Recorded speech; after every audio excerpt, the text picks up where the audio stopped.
المصنف في كلام طويل بطلان حديث ابن عباس وهو موضوع، وبعض تخريجاته في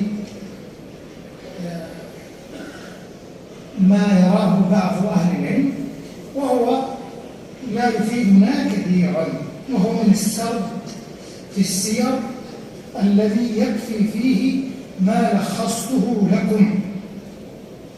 نعم. العاشرة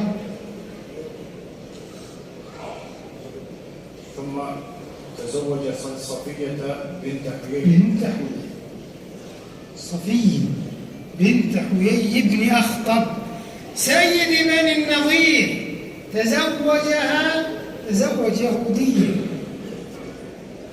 الله صلى الله عليه وسلم. ترى إن شاء الله بنستكمل الدرس 5 دقائق بعد الصلاة إن شاء الله.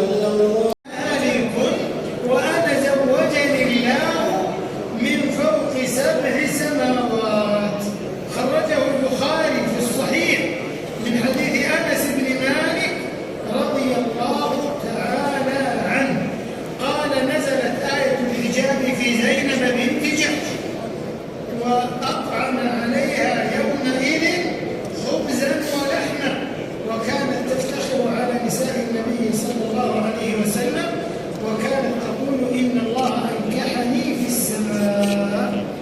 ومن مناقبها أنها ما خاضت في الإفك.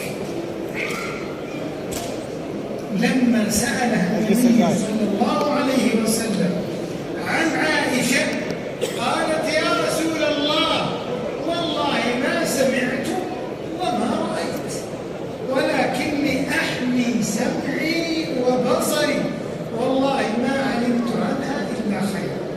يا ليت هذا منهج لكل من يسمع شائعة أو بهتان أو كذب أو افتراء على أحد من العلماء أو الأئمة أو الصالحين أو القضاة، فضلا عن أحد من المسلمين.